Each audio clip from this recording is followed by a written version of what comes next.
But going back to the kind of the shows that you've done, the dramas and so forth, you've done like we mentioned earlier, you've done some amazing on the Black Mirror, Unstead, Tigers Are Not Afraid, Misfits as well, obviously. Do you have any personal favourite ones that you've worked on? Yeah, good question. Well, yeah, that's a really good question. I'm trying to think whether that should be the ones that have become most successful. I mean, Misfits did so much for me because obviously, you know, it won BAFTA for Best Drama. You know, I got a nod for the music. So that has a special place, and also because it was a major. I mean, it was 5 seasons, so it was 5 years effectively, or maybe that's part of 6 years. So that has a special place, definitely for me. Whether the music does, that. Yeah, that's probably. It was very eclectic.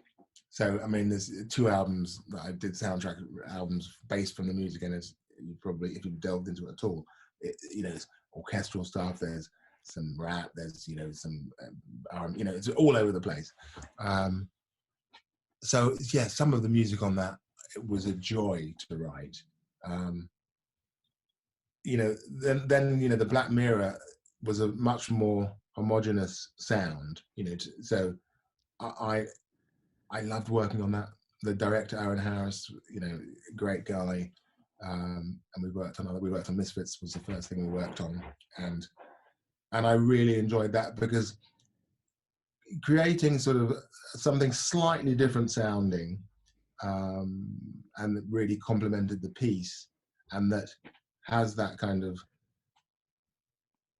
I want to say singularity of purpose, but has that kind of that's a really nice feeling. You kind of come away and it's like, okay, this is the album, this is the sound, so that was great. Tigers Are Not Afraid, she was amazing. I met her for the first time like about a year after I'd finished doing the score. So really? It was a bit of a weird one actually, because I was super busy, and I got this call by my agent from this Mexican director, and to be honest, I'll get a fair amount of people who are, who want something very cheaply.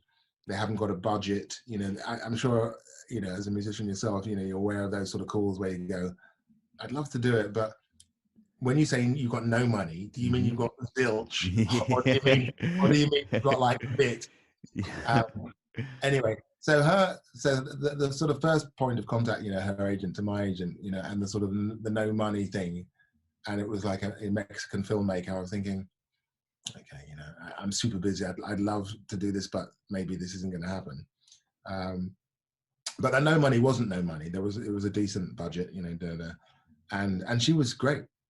She was super to work with, really nice person, and the film is great. I don't know whether you've seen it, but it's an amazing, fantastic. I've seen it, yeah. Amazing film. She's going on to bigger and better things. I think Guillermo, get that right? Guillermo, yeah. Always a hard name to say. Yeah, of Pan's Labyrinth fame, has commissioned her to write a movie, and they're working together. If you're listening to this, Issa, I'd love to work on your next film. Yeah, so that that also has a place in my heart. I mean, I think the ones I've released, I would say probably that kind of speaks for itself to a certain degree. If I don't tend to be that bothered about putting stuff out if I haven't been pleased with the results. So yeah.